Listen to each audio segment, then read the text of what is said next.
Ассалому алейкум, урматтуу заманбап мугалимдер, устаттар, билимге кызыккан бардык жарандар, студенттер, ата-энелер, окуучулар. Бүгүн биз сиздерди жаңы кызыктуу видео сабагыбызда көрүп турганыбызга абдан кубанычтабыз. Бүгүн биз сиздер менен PowerPoint презентация платформасында сабагыңыз үчүн, өзүңүздүн жеке өнүгүүңүз үчүн, мотивацияңыз үчүн, проекттерди иштеп чыгуу үчүн слайд-шоу жана презентация даярдоонун эң оңой жолун көрүп чыгабыз. Бул биздин бүгүнкү биринчи сабак болуп эсептелет. Биз ойлойбуз, сиздерге бул видеонун пайдасы тиет. Эгерде даяр болсоңуздар, биз баштайбыз. Бул үчүн эмне кылабыз? Албетте биздин ноутбукта PowerPoint программасы установка болгон болубуз керек. Бул негизи ар бир ноутбукта болот. Microsoft Office программасы орнотулган учурда PowerPoint, Excel жана Word программалары болот. Эмне кылабыз? Албетте, биз мышканын оң кнопкасын басып, создать дегенди басабыз. Андан кийин бул жерде көрүшүңүз мүмкүн презентация Microsoft PowerPoint деген бөлүм бар. Мына көрдүңүзбү? Презентация Microsoft PowerPoint. Эгерде бул жол менен аткара албасаңыз, пускка кирип туруп, бул жерде Office'ти тандап, мына Microsoft Office бир жолу басып, андан кийин PowerPoint'ти бул жерден тандасаңыз болот. Мына көрдүңүзбү? 2013. Сизде 2007, 2010, 2013, 2016 болуусу мүмкүн. Эмне кылабыз? Бир жолу басабыз. Азыр бизде PowerPoint ачылат мына. Көрүшүңүз мүмкүн. Жабып коебуз. Эми бизде мына пустая презентация. Бул жерде негизинен дизайндар турат, көрүшүңүз мүмкүн. Сизге кайсы дизайн жакса, ошол дизайнды тандап, өзүңүздүн презентацияңызды баштасаңыз болот. Биз негизи мына пустой презентация менен баштайык. Мына көрдүңүзбү? Пустой презентация бул мына. Бул жерде настройкасында аз гана оңдоолорду киритебиз. Сиздикиде андай болбойт. Себеби биз настройканы даярдаганда мына сизде мындай ачылат. Көрдүңүзбү? Эми биз сизге азыр кошумча бир эң биринчи дизайнын түзүп алайык. Жакшы көрүнүшү үчүн. Мына бул жерде дизайн. Жогоруда дизайн бөлүмү бар. Мына дизайнды бир жолу басабыз. Өзүбүзгө жаккан бир дизайнды тандап алайык. Мисал үчүн, мына ушул же болбосо бул дизайн. Мына ушул дизайнды тандап алдык. Сиздерге азыр ирети менен бардыгын түшүндүрөбүз. Көрүшүңүз мүмкүн. Бул программадагы Word программасында эле окшош көрүшүңүз мүмкүн. Негизи бул жерде файл, бул файл бөлүмү сактоо, печать кылуу, экспорт кылуу иштерин аткарат. Бул презентацияны сиз видео кылып дагы сактасаңыз болот. Андан кийин главная бөлүмүндө негизи жазуу, сүрөт коюу иштерин аткарсаңыз болот. Вставка бөлүмүндө сиз бул презентацияңызга сүрөттөрдү кое аласыз. Видеолорду кое аласыз, звуктарды кое аласыз. Андан кийин экранды дагы запись кылып койсоңуз болот.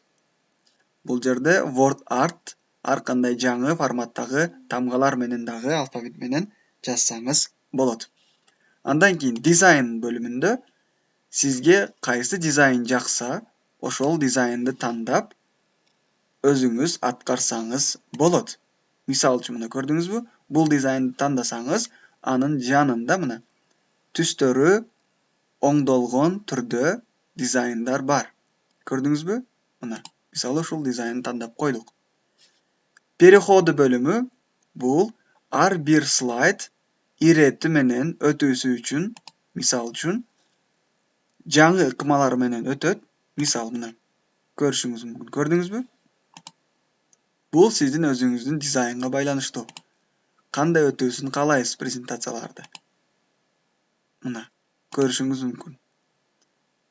Бул презентациянын эң мыкты даражада болуусу үчүн кызмат кылат. Көрдүңүз. Өзүңүз каалаганды тандап койсоңуз болот. Мына көрдүңүз. Эми андан кийин анимация бөлүмү бар. Бул анимацияда сиз презентацияга бир сүрөт койсоңуз, ошол сүрөт анимация катарында чыгуусу үчүн колдонулат. Ал эми жазуулардагы анимация катарында настройкасын оңдосо болот. Эми биз сиздер менен эң жөнөкөй бир презентацияны даярдап көрөйүк. Ал үчүн биз эмне кылабыз? Мына бул биринчи слайдыбыз болуп эсептелинет. Анын астына даяр кошумча слайдты кошуу үчүн мисалы үчүн мына создать слайд. Мышканын оң кнопкасын басып создать слайдты бир жолу басабыз. Мына көрдүңүзбү? Экинчиси дагы кошулду. Дагы бир жолу создать слайд. Мына үчүнчүсү дагы кошулду. Бул биринчи жолу. Ал эми экинчи жолу бул жерге келип мышканын сол кнопкасын басып интерди бассаңыз өзү слайдты кошо берет. Сиз бул жерде сизге канча слайд керек экендигин алдынан пландап алышыңыз жана кайсыл темада презентация жасоону пландап алышыңыз керек болот. Мисалы азыр биринчисине келип биз слайдтын же болбосо теманын аталышын коюшубуз керек. Мисал үчүн география предмети боюнча суроолор.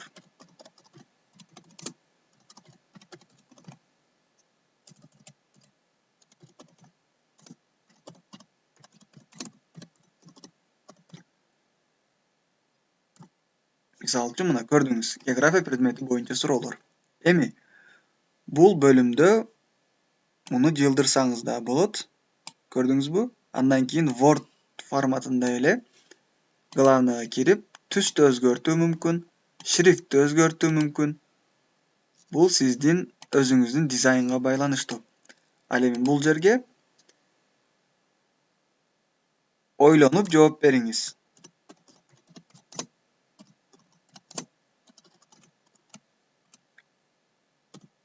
Мисалы үчүн мында кошумча маалыматты жазып койдук. Түсүн тандап, шрифтти чоңойтуп, муну аткарсаңыз болот.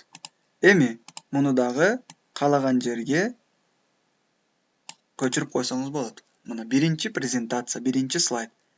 Бул слайдга эми сүрөт коюу үчүн эмне кылабыз? Сүрөт коюу үчүн албетте жогоруда вставка бөлүмү бар. Мына вставкага кирип, рисунокко киребиз. Сиз эң негизи алгач темаңызга байланыштуу сүрөттөрдү интернеттен көчүрүп бир папкага салып койгон болуңуз керек. Ошондо сизге даярдоо оңой болот.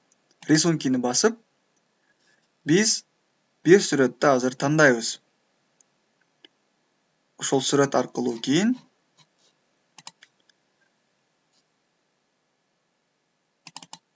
аткарсак болот.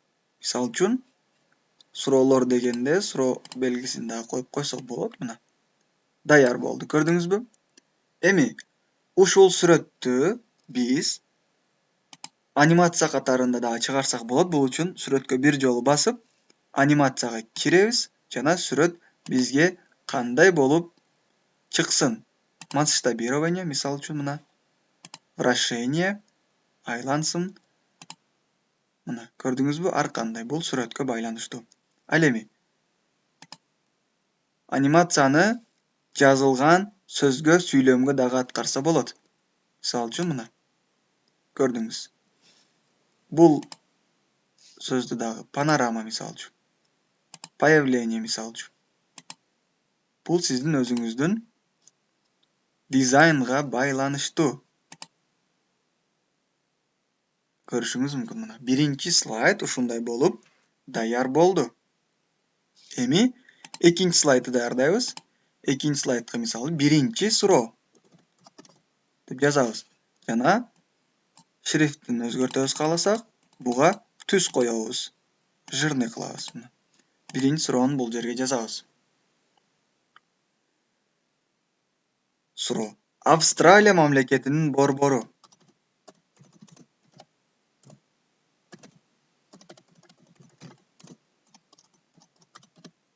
Австралия мамлекетинин борбору. мындагы жирный кылып өзүбүз түс беребиз жана чоңойтуп койсок болот. Андан кийин муну кичирейтип аз гана, себеби сүрөт койгонго оңой болуусу үчүн. Мына бул сиздин өзүңүздүн дизайнга байланыштуу болот. Көрдүңүзбү?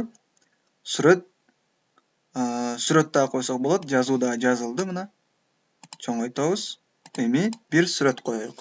Вставка бөлүмүнө киребиз, рисунок бөлүмүнө кирип, андан кийин кааласак бир сүрөттү коюп коебуз, же болбосо суроо белгисин коебуз.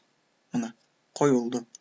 Муну сүрөттү кыскартып, бул сүрөткө анимация беребиз. Анимацияга басып, вылет. Мына эми ушул сүйлөмгө берейик. Мына эми бул суроого берейик. Мисалы үчүн азыр биз иретини жоготтук, бирок аткарсак болот. Көрдүңүз, а? Ушундай кылып аткарсак болот. Биз мана биринчи, экинчи слайдты даярдадык. Эми показать слайдовго мисалы переходуна кирип, бир жолу өзгөртөбүз. Жана применить ко всем, показать слайдов. Сначала. Бир жолу көрөбүз мына. Биз даярдаган слайд-шоу көрүшүңүз мүмкүн. Мына кандай сонун. Суроого дагы өтөбүз. Мына көрдүңүз. Урматтуу билимге кызыккан бардык жарандар, заманбап мугалимдер, бүгүн биз сиздер үчүн PowerPoint'те слайд-шоу презентация жасоонун эң оңой жолун көрсөтүп өттүк. Бул биринчи видео сабак. Эгерде видео сабак сизге жаккан болсо, албетте лайк басып, өзүңүздүн пикириңизди комментарийге калтырсаңыз болот. Биз албетте сиздер үчүн бул видео сабактын экинчи бөлүгүн иштеп чыгабыз. Барыңыздарга терең урматтоо менен Элдор Далиев. Каналыбызга жазылып, досторуңуз менен бөлүшкөндү унутпаңыз. Терең урматтоо менен Заманбап Мугалим Академиясы командасы. Барыңыздарга ийгилик каалайбыз.